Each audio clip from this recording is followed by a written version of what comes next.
நமது மெய்ப்பரும் நமது மீட்பரும் நமது ஆண்டவருமாகிய இயேசு கிறிஸ்துவில் பிரியமான உறவுகளே, நாள்தோறும் வத்திக்கான் வானொலியின் நிகழ்ச்சிகளை அருள் ஒளி இணையதளம் வழியாக உங்களுக்கு நாங்கள் ஒளிபரப்புகின்றோம். உங்களுக்காக தொகுத்து வழங்குபவர் உங்கள் அன்பு சகோதரன் பேசாலை. லவ்தேத்தூர் இயேசுஸ் கிறிஸ்துஸ். இயேசு கிறிஸ்துவுக்கு புகழ்.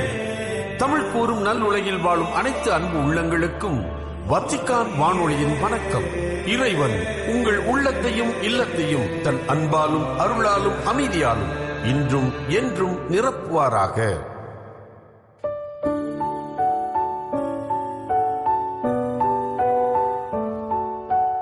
அன்பு நேயர்களே, வத்திக்கான் வானொலி இன்று உங்களுக்கு வழங்குபவை கதைகள் 1000, வாரம் ஒரு நிகழ்வு மற்றும் செய்திகள்.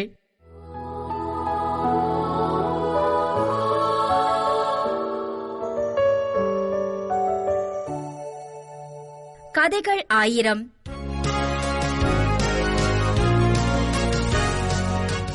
உழைத்தார் ஒலி பெருக்கையில் ஊரக பெரியவர். செல்வ சீமான்களே, இளைஞர்களே, உங்களுக்கு ஒரு நற்செய்தி. நீங்கள் புகைப்பிடித்தால் உங்களை நாய் கடிக்காது, பெண் பிள்ளைகள் பிறக்காது, உங்கள் வீட்டில் திருடன் நுழைய மாட்டான், முதுமை உங்களை நெருங்காது. வித்தியாசமான அந்த விளம்பரத்தை கேட்டு கூடிவிட்டது இளையோர் கூட்டம். என்ன பிதற்றுகிறீர்கள்? புகைப்பிடிப்பவர்களை நாய் கடிக்காதா? கேட்டு நின்ற இளைஞர்களுக்கு இன்முகத்தோடு விளக்கினார் ஊரக பெரியவர். நான் பொய் சொல்லவில்லை பிள்ளைகளே. புகைப்பிடிப்பவர்களை நாய் கடிக்காது என்பது உண்மைதான். ஏனென்றால் எலும்புருக்கி நோய் தாக்கி நடக்கக்கூட முடியாமல் கைத்தடி கொண்டுதான் அவர்கள் நடப்பார்கள். கடிக்க வரும் நாய் கைத்தடியை கண்டு அருகிலே வருமா? கடிக்குமா? பெண் பிள்ளையே பிறக்காது என்கிறீர்களே. ஆமாம், மலட்டு தன்மையை உண்டாக்க வல்லது புகை. எனவே பெண் குழந்தை மட்டுமல்ல, எந்த பிள்ளையுமே அவர்களுக்கு பிறக்காது. வீட்டுக்குள் திருடன் வரமாட்டான் என்கிறீர்கள், அது என்னவாம்? புகை பிடிப்பவர்கள் நாளடைவில் புற்றுநோய்க்கு ஆளாகி எப்போதுமே இருமிக் கொண்டே இருப்பார்கள். இரவில் இருமல் இருமடங்கு இருக்கும். சதா சத்தம், இருமல் சத்தம் கேட்டு திருடன் எப்படி வருவான்? எல்லாம் சரி, புகைப்பிடித்தால் முதுமை நெருங்காது என்று சொல்லுகிறீர்களே, அது எப்படி? ஆமாம், புகைப்பிடிப்பவர்களின் கன்னம் குழி விழுந்து போய் முகம் சுருங்கி போய் இளமையிலேயே செத்து போவார்களே, அப்புறம் எப்படி முதுமை நெருங்கும்? அறிவொளி பெற்று நின்ற இளைஞர்களிடம் அறிவுரைத்தார் அந்த ஊரக பெரியவர். புகைப்பவனையே புகைத்து விடுமாம் புகை. நடிக்கும் போது சிகரெட்டை தூக்கி போட்டு ஸ்டைல் காட்டி புகையை விட்ட விளம்பர கதாநாயகன் மால்போரோ சாகும் போது புகையை விட்டு விடு என்று புத்தி சொல்லிவிட்டு செத்து விட்டான். சிகரெட் பெட்டிகள் அவை சின்ன சின்ன சவப்பெட்டிகள். இது வைரமுத்து. புண்பட்ட மனதை புகைவிட்டு ஆற்றுபவரா நீர்? மனசு ஆறுகிறதோ இல்லையோ, விரைவில் உன் ஆன்மா நித்திய ஆறுதல் அடைய வேண்டி வரும். வாரம் ஒரு நிகழ்வு.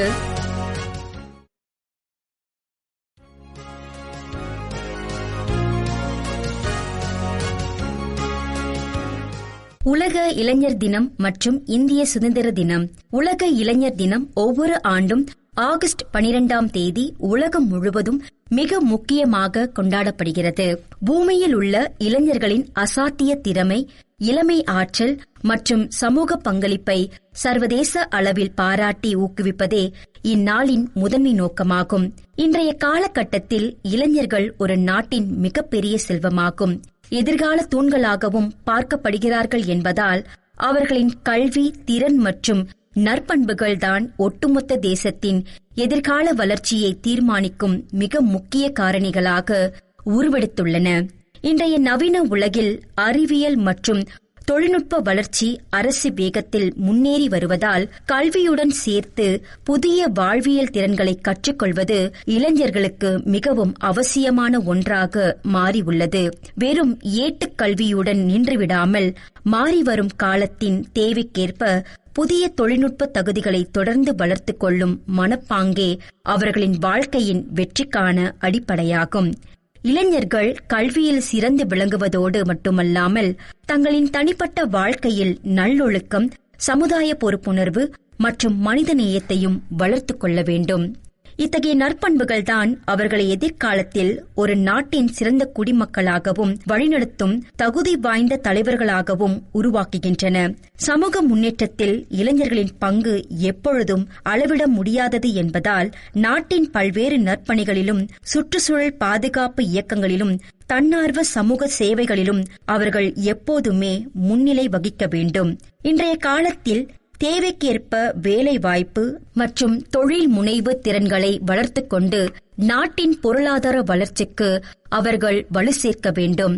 சமூக வளர்ச்சியில் பெண்களும் ஆண்களும் எவ்வித பாகுபாடும் இன்றி சமமான கல்வி மற்றும் வேலை வாய்ப்புகளை பெறுவது மிகவும் முக்கியமானதாகும். ஏனெனில் சமத்துவமே உண்மையான முன்னேற்றத்தின் அடிப்படையாகும்.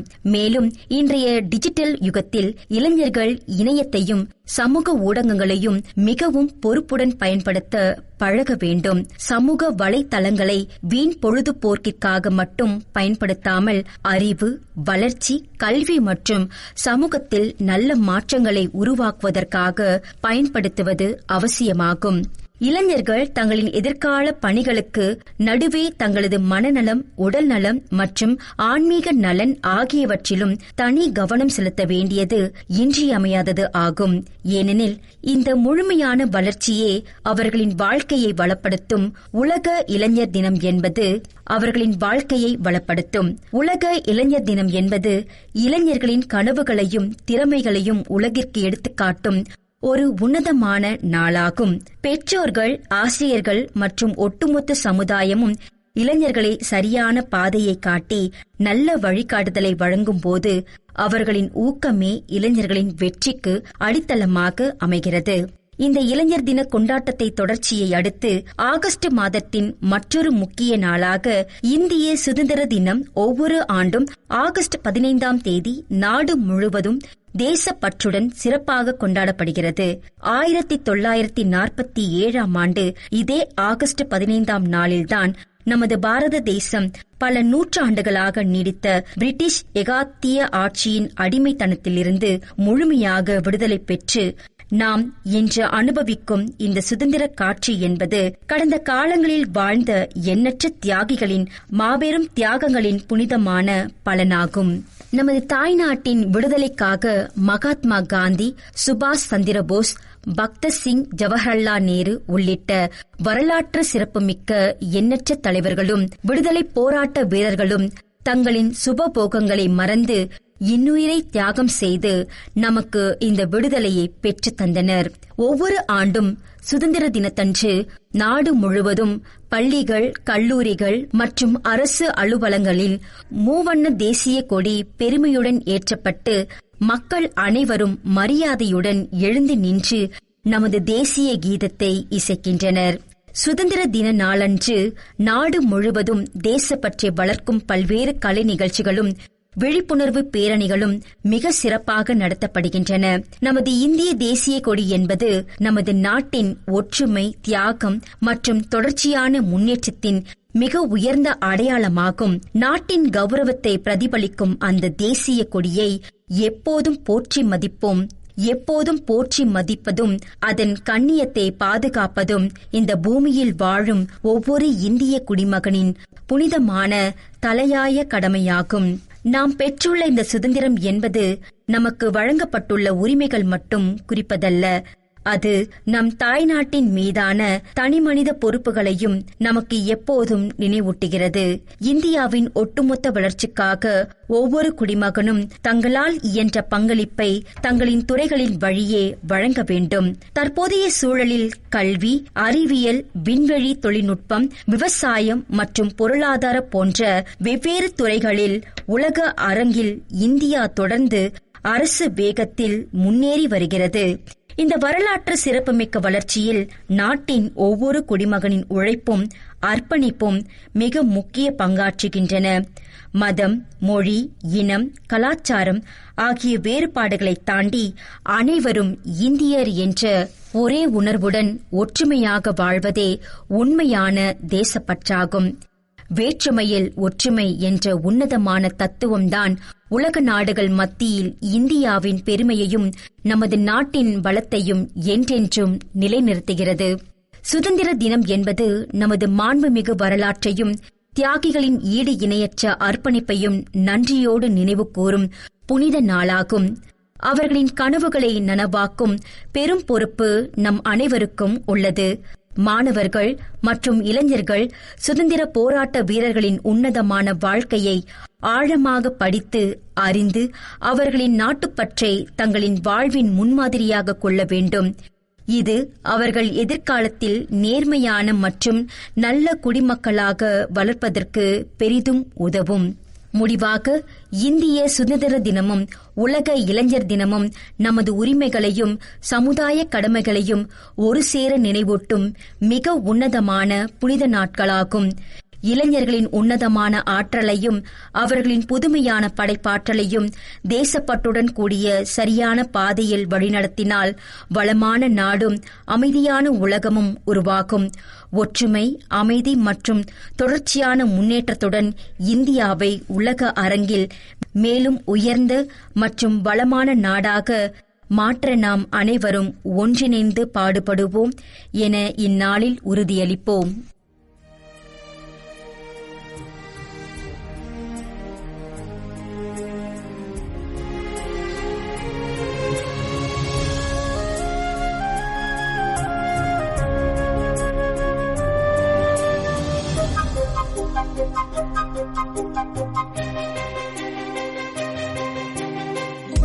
சாதிக்கலாம் நீவா நண்பனே, சாதிக்கலாம் நீவா நண்பனே, உன்னை பலப்படுத்தும் நேசர் இயேசுவாலே, உன்னை பலப்படுத்தும் நேசர் இயேசுவாலே, நீயும் சாதனை செய்திடலாம், சாதிக்கலாம் நீவா நண்பனே, சாதிக்கலாம் நீவா நண்பனே.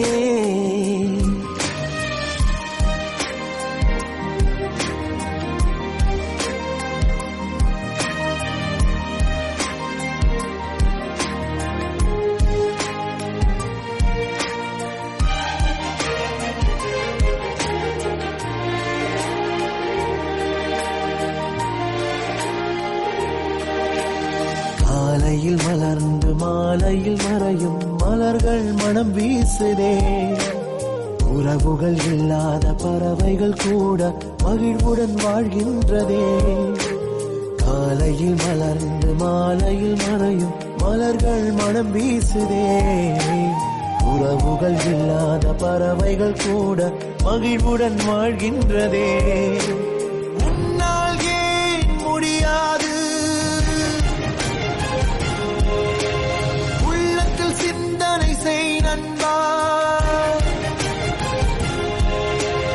உன்னால் ஏன் முடியாது, உள்ளத்தில் சிந்தனை செய் நண்பா, எல்லாம் செய்ய பலனுண்டு உன்னாண்டவர் இயேசுவினார், உன்னாண்டவர் இயேசுவினார். சாதிக்கலாம் நீவா நண்பனே, சாதிக்கலாம் நீவா நண்பனே.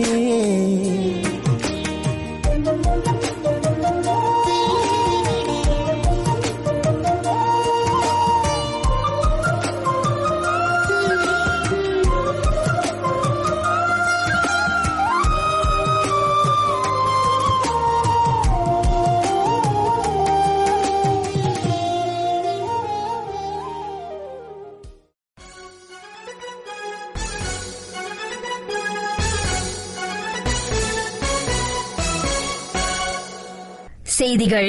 ஆண்டவரின் பிரசன்னம் அனைத்தையும் மாற்றுகிறது என்றும் எத்தகைய சூழலிலும் அஞ்சாமல் நம் பார்வையை இயேசுவிடமிருந்து விலக்காமல் இருப்பது அவசியம் என்றும் திருத்தந்தை 14ஆம் லியோ அவர்கள் வலியுறுத்தினார்.